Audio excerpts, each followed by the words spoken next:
Ethan Walker was adjusting the outboard motor on a customer's fishing boat when he heard the crunch of tires on gravel. He wiped his hands on a rag and turned around.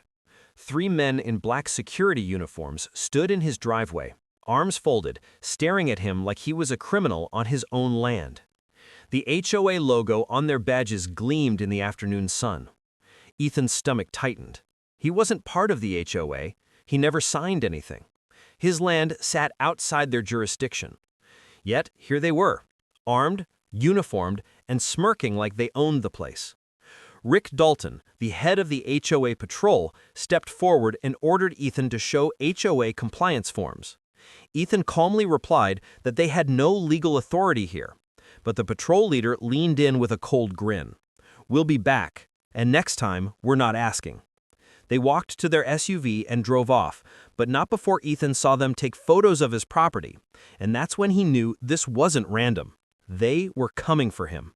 The next morning, Ethan found a bright orange envelope taped to his mailbox.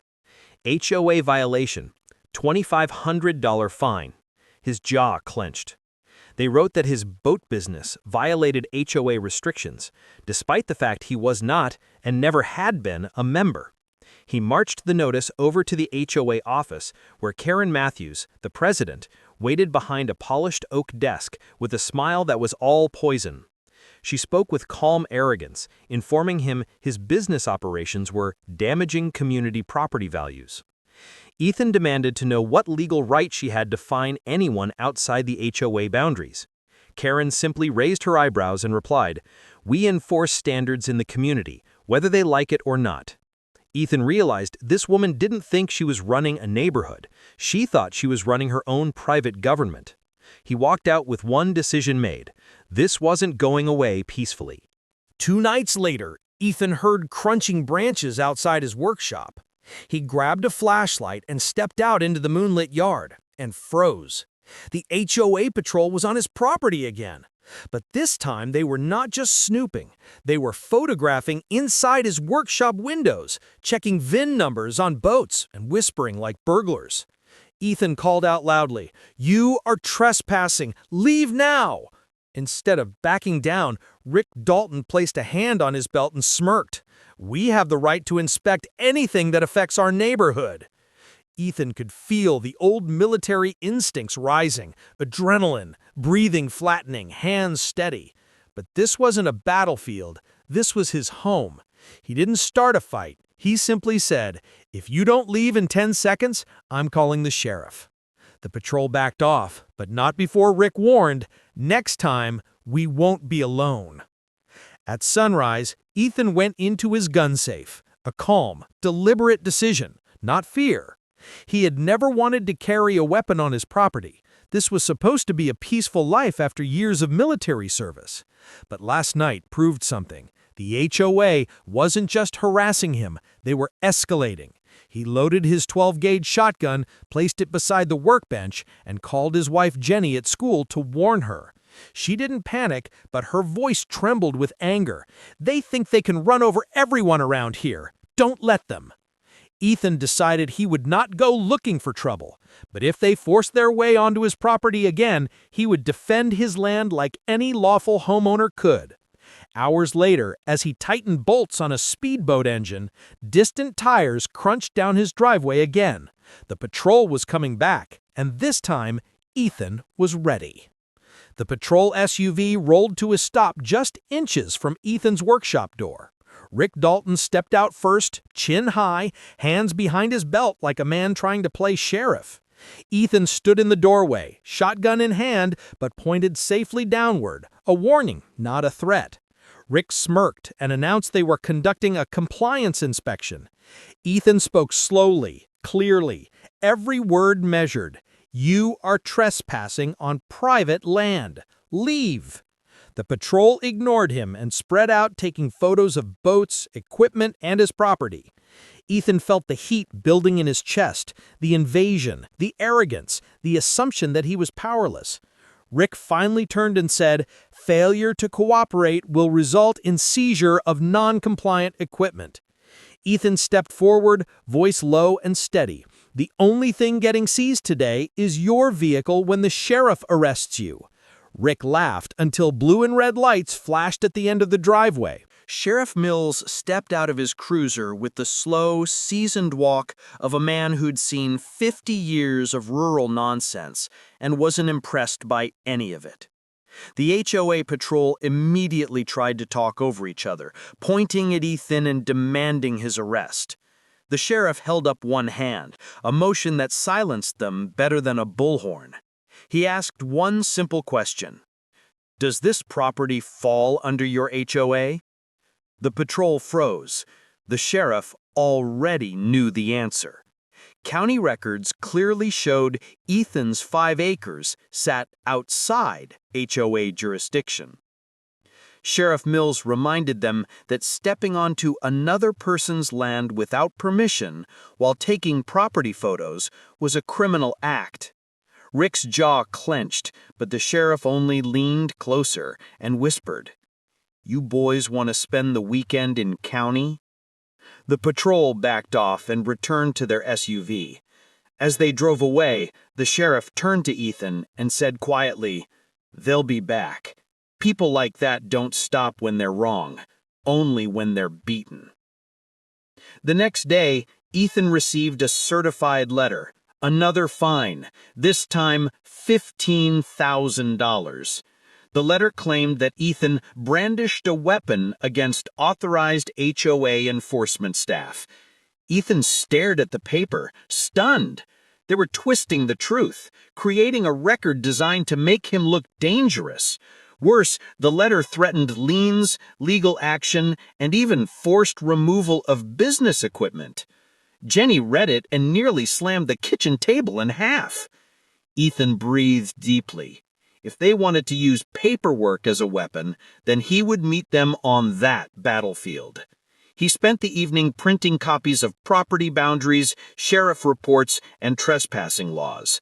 The HOA wasn't just pushing, they were planning to crush him. He wasn't going to let that happen. Karen Matthews summoned an emergency HOA meeting in the community clubhouse, a shiny stone building with chandeliers and framed photos of past board presidents on every wall. She stood at the front like a politician rallying troops. She told the members Ethan was a danger to property values, that he was running an unchecked commercial enterprise, and that armed confrontation had taken place. Gasps spread across the room. Most of the members didn't know the truth. They only had Karen's performance. A vote passed overwhelmingly to increase enforcement pressure against Ethan. Rick Dalton and 2 board members shook hands like they'd just won a small war. But one man in the room, Mr. Rowan, the HOA vice president, looked uneasy. He didn't like what he'd heard. Later that night, he reached out to Ethan privately, whispering into the phone, "You don't know how far they're willing to go, and you need to prepare." Ethan sat at his kitchen table, surrounded by maps and printed documents when his phone buzzed. Mr. Rowan's number appeared, and the moment Ethan answered, he could hear the man's fear through the trembling voice. Rowan admitted he had just left an HOA board meeting where Karen had spent nearly an hour screaming about Ethan, demanding that the board use every legal and illegal tool possible to take him down. Rowan revealed that Karen had already drafted letters to zoning, environmental agencies, and even county development offices, hoping to bury Ethan under complaints and investigations. She wanted him so overwhelmed that he would either sell or break financially. As Ethan listened, his chest tightened, not with fear, but with cold, focused resolve. Rowan apologized for being part of the system that had allowed Karen to act unchecked for so long. When the call ended, Ethan didn't pace or panic. He simply exhaled, looked out into the quiet darkness, and decided that tomorrow, the rules of engagement would change. Before sunrise, Ethan was already outside, hardware and tools spread across his truck bed. The air was cool, the sky still pale, and the only sound was birds waking in the trees. He walked the full perimeter of his property, installing high-definition motion cameras with night sensors, overlapping angles, and cloud backup. No one could step onto the land without being documented from 3 directions. He then installed trail cams deeper in the brush, invisible to anyone passing by. The strategy was simple. If they were going to build lies, he would arm himself with undeniable truth. Back inside, he scanned every letter, every certified envelope, every fine notice. He organized everything into labeled digital folders, forming a case stronger than any courtroom drama. Jenny watched him quietly, realizing that, for the first time, Ethan wasn't just defending himself. He was preparing to make the HOA answer for every step. The next afternoon, gravel crunched beneath tires. Ethan didn't rush outside. Instead, he reviewed the live surveillance feed as the SUV rolled past his gate. 3 men stepped out, including Rick Dalton, all of them filming with phones as if building a legal record. They ignored the trespassing signs Ethan had legally placed and strutted across the property with the confidence of people who believed they were untouchable. Ethan watched from inside until they reached the workshop door, then stepped outside slowly, calm expression unshakable. Rick tried to play the role of authority again, announcing a mandatory inspection and demanding compliance. But Ethan wasn't playing defense this time. He looked directly into Rick's recording phone and told him that every step they took was being documented for prosecution. Rick didn't flinch until Ethan added that the sheriff was already on the way. That's when Rick realized this visit wouldn't end with a victory lap. It would end on a police report. Sheriff Mills pulled in seconds later, parking in a way that silently communicated authority. He stepped out without urgency, a man who had seen this game before and was tired of babysitting grown adults with power complexes. Rick immediately started talking over the sheriff, pointing fingers, accusing Ethan of obstructing an inspection, of illegal operations, of armed intimidation. Mills let him talk until he ran out of oxygen. Then, with the subtle boredom of a professional, he asked the single question everything hinged on. "Is this your jurisdiction?" Silence. Mills explained, clearly, firmly, and loudly enough for every camera to hear, that they were not just trespassing, they were committing harassment and attempting to enforce authority they did not legally possess. When he offered Ethan the option to press charges, Rick's face went from red to white. The SUV left as fast as it arrived. Sheriff Mills leaned in before leaving and said only, "Next time, I won't be this patient." Ethan realized then, even the sheriff was getting fed up with the HOA. While Ethan was strengthening his defense, Karen was unraveling. She stormed into the HOA meeting room like a storm cell, slamming binders and accusing the board of weakness. Her pride had been wounded, and for people like her, humiliation was gasoline on a fire.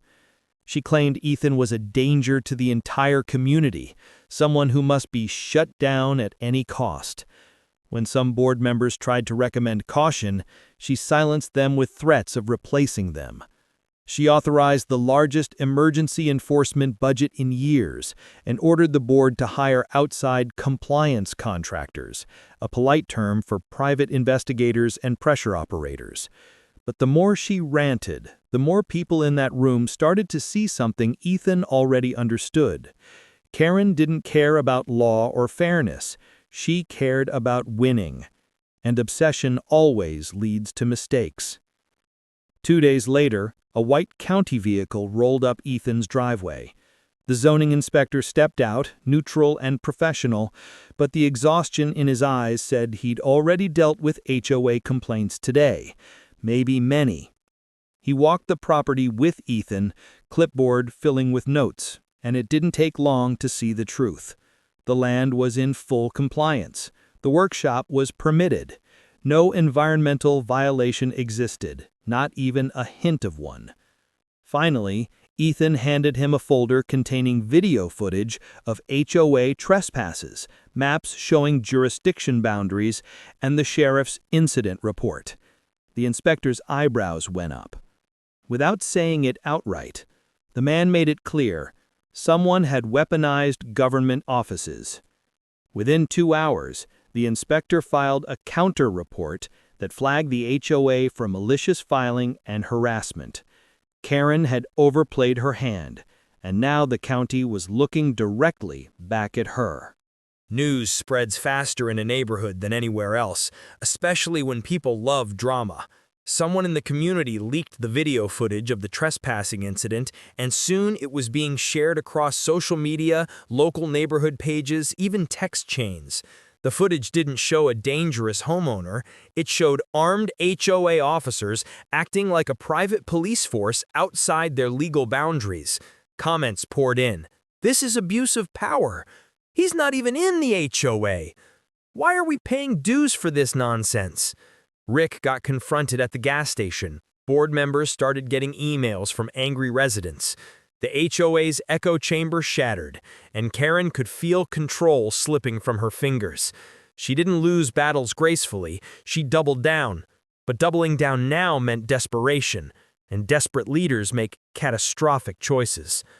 Tom sat across from Sheriff Dalton in a small office that smelled of old paper and stronger coffee. The sheriff leaned in and spoke quietly, as if the walls themselves had ears. The HOA patrol wasn't just a group of overzealous volunteers. They were conducting unauthorized neighborhood enforcement patrols, logging property owners and keeping private files. Worse yet, the sheriff admitted that Karen had pressured deputies to look the other way. Tom felt a slow burn of anger building. This wasn't just harassment. This was organized trespassing and surveillance. Dalton slid a folder across the desk, containing reports, photos, timestamps, and testimonies. "If we move on this," the sheriff warned, "it's going to shake the entire HOA foundation." Tom didn't hesitate. He nodded. "Then let's shake it." If the HOA patrol wanted to keep sneaking onto his land, Tom was going to give them a spectacle they wouldn't forget.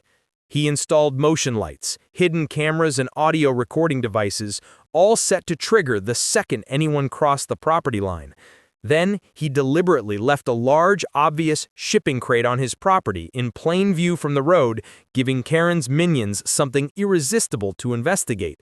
Tom watched from the darkened living room, shotgun on the table beside him, the house silent except for the hum of quiet readiness.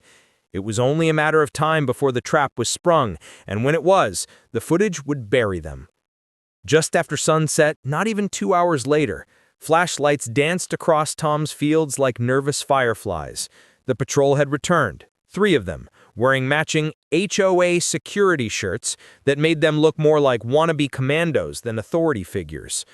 They crept toward the shipping crate, whispering, completely unaware that every movement, every word, every boot print was being recorded. Tom stepped out onto his porch, shotgun in hand, calm but unmistakably in control. "Evening, gentlemen," he announced. The patrol froze. Their faces went pale. Before they could even argue, Sheriff Dalton's cruisers rolled up behind them, lights flashing. It was a coordinated strike. Perfect timing. They were caught dead to rights. The next morning, the town woke up to chaos, but this time the HOA was the one under public assault. News stations reported on the arrests, showing footage of HOA patrol members being handcuffed and placed in the back of sheriff vehicles. Social media exploded with commentary, memes, and residents coming forward with their own stories of harassment and trespassing.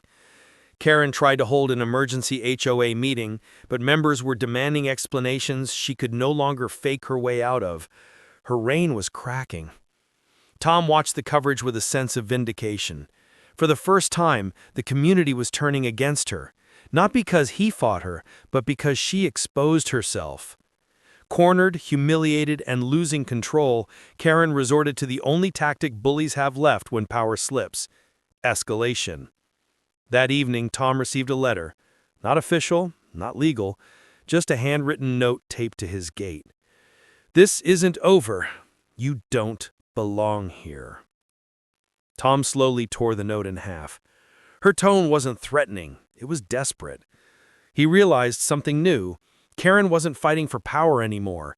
She was fighting because she was terrified of losing the empire she built on intimidation. But Tom was done being polite. He walked back up to the house and picked up the phone.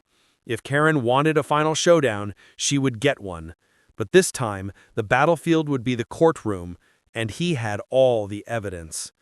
And the next move would end everything. The courthouse smelled of paper, dust, and polished wood as Tom pushed open the heavy brass doors. Karen and the entire HOA board were already seated on the plaintiff's side. Stiff posture, expensive suits, color-coordinated folders, and the smugness of people who believed the verdict was already guaranteed. Karen didn't just look confident, she looked victorious before the trial even started. Tom walked in alone. No briefcase, no attorney at his side. Karen leaned to her treasurer and whispered loudly enough for Tom to hear, "This will be over in 10 minutes." But everything changed when the judge asked, "Mr. Tom, please provide your evidence." Tom nodded quietly. Sheriff Dalton, in full uniform, stood up from the back row and approached the bench. He placed a thick, labeled evidence binder in front of the judge. Each tab detailed dates, GPS coordinates, times of trespass, bodycam clips, video stills, audio orders issued by Karen. The room shifted instantly. Some HOA members began sweating in silence. The judge flipped through the first few pages, her expression changing from neutrality to concern, then to anger. Karen blinked in disbelief. She expected Tom to roll in with excuses, not a professionally cataloged investigation. Tom didn't need to say a word. The air in the room was different now. A man who they thought was an unprepared homeowner had stepped into the courtroom fully armed, not with weapons, but with truth. And Karen realized she was in danger. Karen's strategy had been simple. Use her patrol volunteers as witnesses to claim Tom was aggressive and threatening. But it backfired. The judge called the first HOA patrol member to the stand. He sat stiffly, legs bouncing, throat dry. Karen glared at him with the cold intensity of a general expecting loyalty. The judge asked, "Did Tom threaten you?" The man hesitated, looked at Karen, and then looked back at the judge. The judge calmly added, "Perjury is a felony. I strongly recommend honesty." And that was it. His courage broke. He confessed that the patrol was unauthorized. Karen ordered nightly surveillance. They were told to pressure Tom until he leaves. None of them wanted to keep doing it. Karen's jaw clenched hard enough to crack a tooth. The second patrol member tried to hold the line, but under questioning, he also crumbled, saying Karen forced them to report fake infractions or face HOA retaliation. By the fourth testimony, the courtroom felt like a slow-motion car crash. Karen watched her loyal foot soldiers abandon her on record one after another as the judge scribbled furious notes. The HOA wasn't just losing, they were self-destructing in public. Then the judge asked, "Mr. Tom, do you have any final statement?" Tom stood up slowly, and the courtroom fell silent. No dramatics, no speech, no threats. He simply placed a single printed photograph on the evidence podium. It showed 2 HOA patrol members trespassing, turning on flashlights, walking across his land. Timestamp visible in the corner. Karen waiting in her idling SUV on the road. The judge stared at the image, then leaned back in disbelief. The reporters shifted in their seats. Karen flinched as if physically struck. Tom finally spoke, only one sentence. "All I wanted was to be left alone." No anger, just exhaustion. The most powerful statement was the quiet truth behind it. Karen looked like the walls of the room were closing in around her. She wasn't just losing a case, she was losing her power, her reputation, and the grip she once had on everyone in the HOA. When the judge delivered her ruling, the room went silent. All charges against Tom? Dismissed. HOA patrol dissolved immediately. Karen personally fined for harassment, abuse of authority, and illegal enforcement. The HOA board officially reprimanded.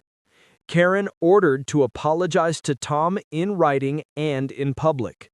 Some HOA members looked devastated. Others looked relieved, because now they didn't have to be afraid of Karen anymore. Karen sat frozen, eyes wet, face drained of color, mouth trembling. She wasn't the commanding force she had been days earlier. She looked small, cornered, and afraid. And Tom didn't smirk, didn't pump his fist, didn't gloat, because victory didn't need fireworks. Justice itself was louder than any celebration.